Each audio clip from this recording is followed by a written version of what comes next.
નામ પડી રાજેશભાઈ અમરાભાઈ. અમે ગામ લાલાવાડાના તમામ રહીશો માલપુર કાર્યપાલક ઇજનેર ઓફિસ સાહેબશ્રીની મુલાકાત માટે આવ્યા હતા. જે લાલાવાડા ગામના લાલાવાડા હાઈવેથી લાલાવાડા ગામને જોડતો રસ્તો હતો તે બાબતે અને અહીંયા આવી તમામ ગામ લોકો જે સરપંચ સાહેબશ્રી તથા તેમના ભત્રીજા દ્વારા બરોબર ગામ લોકોને પૂછ્યા વગર તથા તેમની મનમાનીથી એક ખોટી જગ્યાએ સુરતપુરને જોડતો રસ્તો જે બનાવવામાં સરપંચ સાહેબ દ્વારા બનાવવામાં આવે છે તે અમને તમામ ગામ લોકોને મંજૂર નથી બિલકુલ.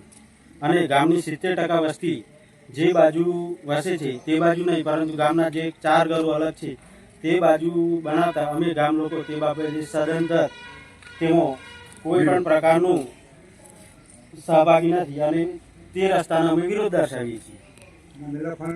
તમામ અમારા ગ્રામજનોને પૂછ્યા વગર, ભાઈ તમને કોઈને પૂછ્યું પૂછ્યા વગર પોતાની સત્તા ચલાવી અને આ રસ્તો એમની સત્તાએ બનાવ્યો છે અને અમને આ ગામ લોકોને જરા પણ યોગ્ય છે તો આ રસ્તો અમારો સદંતરે અમારો લાલાવાડાથી લાલાવાડા સુધી બને એવી આ માગ માટે આ ગામજનો આવેલ છે.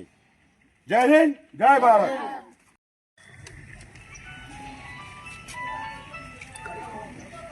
દોસ્તો નમસ્કાર, હું ડીઆર જાદવ. આજે અમે માલપુરની મુલાકાતે આવ્યા હતા ત્યારે અહીંયા અમને લાલાવાડા ગામના ગ્રામજનો મળી ગયા છે. લાલાવાડા ગામના ગ્રામજનોની એક સમસ્યા એ છે કે સરકારશ્રી તરફથી લાલાવાડા હાઈવેથી લાલાવાડા ગામમાં જવાનો રસ્તો મંજૂર થયો.